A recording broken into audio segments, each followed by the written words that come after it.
This is Harsha Taneja, a mathematics honors graduate from University of Delhi. I have a teaching experience of 7 years. I have designed this course for class 9 students. This is based on chapter 6 lines and angles, and this will surely help you out with all your problems regarding this chapter. And you won't any longer miss your school classroom teaching. All the best. So here we start with types of angles. We all are already familiar with these 5 types. पहला है यहाँ पर acute angle. Acute angle is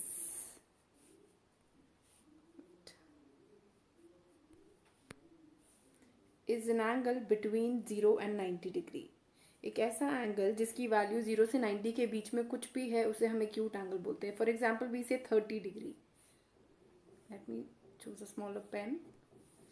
For example, we say 30 degree. 30 degree का angle acute angle कहलाया जाएगा. उसके बाद आती है बात जब value of angle is 90 degree, then it is called right angle. Angle measuring 90 degree is right angle. अगर measure of angle is between 90 and 180, suppose हमने कहा 100 डिग्री का एंगल है, 150 डिग्री का एंगल है, then it is called obtuse angle and it measures like this. Straight angle, it measures 180 degree. एक ऐसा angle जिसकी वैल्यू 180 डिग्री है is called a straight angle.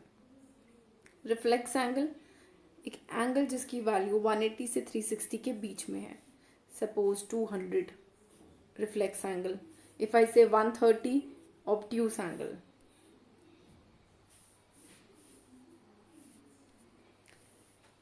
Let us take a few examples. If I say 40 degree, which angle is it? Acute. If I say 150 degree, it is obtuse. If I say 300 degree, then this angle is reflex angle.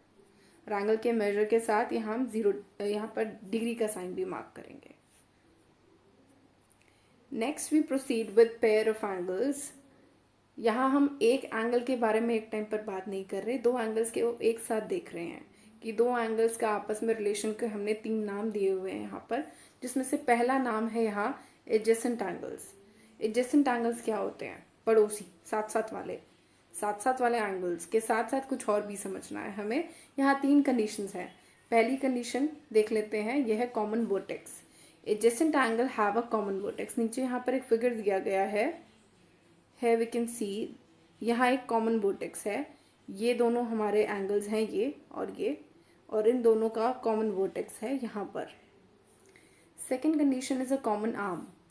ये एक angle है, इसकी 2 arms हैं, ये और ये दूसरा angle है, इसकी 2 आर्म्स हैं. ये एक आर्म हम देख रहे हैं जो दोनों की कॉमन है, जिस पर दोनों एंगल्स बने हुए हैं. So this is second condition, common arm.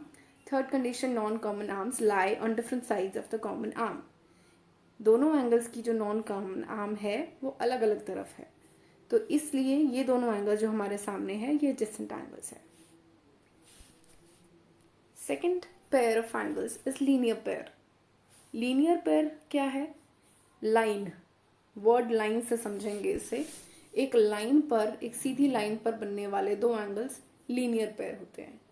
If the non-common arms of adjacent angles form a line, अगर हमने जो भी पीछे adjacent angle देखा था, इसकी non-common arms को हम सीधा एक लाइन के फॉर्म में कर दें, ये आर्म नीचे आ जाए इधर और ये एक सीधी लाइन बन जाए, तो adjacent angle बना लेते हैं यहाँ पर linear pair.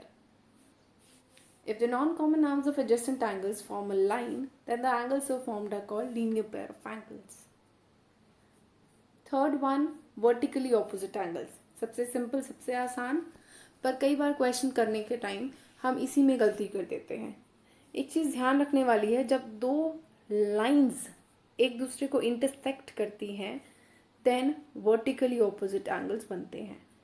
ये पिंक से मार्क किए हैं मैंने दोनों, ये दोनों आपस में वर्टिकली ऑपोजिट हैं. And the one marked in black, the ones marked in black are vertically opposite to each other. देखिए कई बार क्वेश्चन करते समय क्या होता है, ये हमें दे दिया सीधी लाइन, ये इस तरीके से और ये इस तरीके से, 2 रेज हैं ये, अब आपको लगेगा कि ये और ये हो गए वर्टिकली ऑपोजिट, पर ऐसा बिल्कुल नहीं है। वर्टिकली ऑपोजिट करने के लिए दो स्ट्रेट लाइंस को इंटरसेक्ट करना ज़रूरी है। ऐसा नहीं कि हमने एक लाइन बनाई, इधर से रैंडमली एक रे आ रही है, इधर रैंडमली एक रे आ रही है और ये वर्टिकली ऑपोजिट, ऐसा बिल्कुल भी नहीं है। अब हम पढ़ लेते हैं कुछ एक्सियम्स और थ्योरम्स जो इन तीनों एंगल्स के बारे में है, इन तीनों पेयर ऑफ एंगल्स के बारे में है, और हम अपनी फर्स्ट एक्सरसाइज में उनको यूज़ कर सकते हैं। पहला axiom,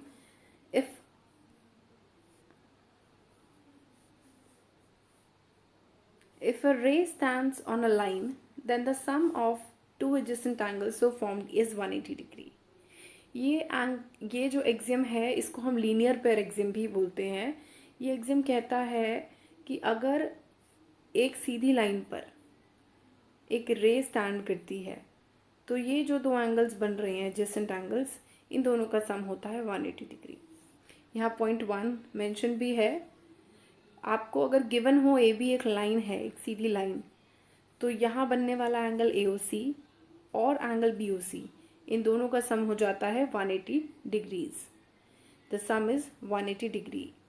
If AB is given to be a line, then the sum of adjacent angles is 180 degree. Axiom 2 is a converse of this. If the sum of two adjacent angles is 180 degree, अगर दिया जाए कि दोनों angles का सम 180 है तो non common arms बनाती हैं एक लाइन। अगर मैं आपको कह दूं कि एंगल AOC और एंगल BOC दोनों मिला के 180 है, सपोज मैंने कहा एक है 70 और एक है 110, यू सी कि देखो दोनों को ऐड करके आ रहा है 180। इससे आप इम्प्लाई कर सकते हैं कि AB is a straight line. तो ये थे दोनों एक्सियम्स। इसके बाद हम करेंगे theorem. Now what does this theorem state? If two lines intersect each other then the vertically opposite angles are equal. अगर दो लाइंस एक दूसरे को इंटरसेक्ट करती हैं तो वर्टिकली ऑपोजिट एंगल्स जो बन रहे हैं वो आपस में इक्वल होंगे। ये थी दो लाइंस AB और CD, इंटरसेक्ट किया पॉइंट O पर। ये जो एंगल AOD है और एंगल BOC है आपस में इक्वल, एंगल AOC है और एंगल BOD है आपस में इक्वल। ये हमने छोटी क्लासेस में पढ़ा है, ये तो ऑब्वियस है आप लोगों को लग रहा होगा, बट इसको प्रूव कैसे करना है, how can it be derived. कभी भी किसी थ्योरम को प्रूव करने के पहले हमें यहाँ गिवन, टू प्रूव ये चीज़ें लिख लेनी चाहिए। तो पहले हम लिखते हैं गिवन। इस थ्योरम को प्रूव करने के लिए हमें क्या दिया गया है, दो सीधी लाइंस AB और CD which are intersecting at O, two lines AB and CD intersecting at O।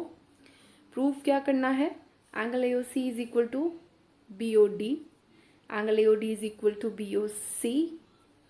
Now we prove this. How do we do it? हम अभी तक जो दो एक्सियम सीख चुके हैं उसका हम यूज़ करेंगे। हमने एक्सियम्स में सीखा लीनियर पेयर के बारे में कि एक सीधी लाइन पर दो एडजेसेंट एंगल्स जो बनते हैं उसका सम होता है 180 डिग्री। वही हम यूज़ कर सकते हैं यहाँ पर। अभी तक हमने और कुछ नहीं सीखा है इस चैप्टर में। अगर हम ध्यान दें, ये AB एक सीधी लाइन है and OD acts as a ray which stands on AB। ये दोनों बनेंगे उस समय एडजेसेंट एंगल्स, और हमें पता है एक सीधी लाइन पर बनने वाले एडजेसेंट एंगल्स का सम क्या होता है, 180। So we can say angle AOD plus angle BOD is equal to 180 degree by linear pair axiom. Similarly, अगर मैं बोलूँ CD एक सीधी लाइन है तो CD के ऊपर OA stands as a ray. So two angles formed as adjacent angles here, they sum up to 180 degree. Angle AOC plus angle AOD दोनों का सम है 180। अगर मैं कहूँ आपके पास 100 रुपये हैं और मैं कहूँ मेरे पास भी 100 रुपये हैं, तो डोंट यू थिंक हमारे पास जो अमाउंट है, जो मनी है, वो इक्वल है, राइट? तो अगर ये दोनों मिला के 180 है, ये दोनों मिला के 180 है, इसका मतलब ये और ये आपस में इक्वल है। तो हमने इसे इक्वेट कर दिया from 1 and 2। AOD plus BOD is equal to AOC plus AOD। But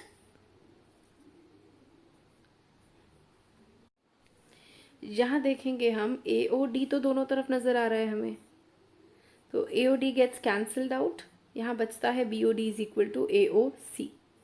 so जो हमें प्रूव करना था वो हो गया है। पहला कंडीशन, एंगल AOC और BOD इक्वल हो गए हैं। सिमिलरली सेकंड प्रूव करने की जरूरत नहीं है, we can write similarly angle AOD is equal to angle BOC, hence proved. These were the exam and theorems related to chapter 6, exercise 6.1. I'm sure आपको अच्छे से समझ आया होगा. If anything is left unexplained, please mention in the comment section. And if you like it, then press the like button and follow my channel.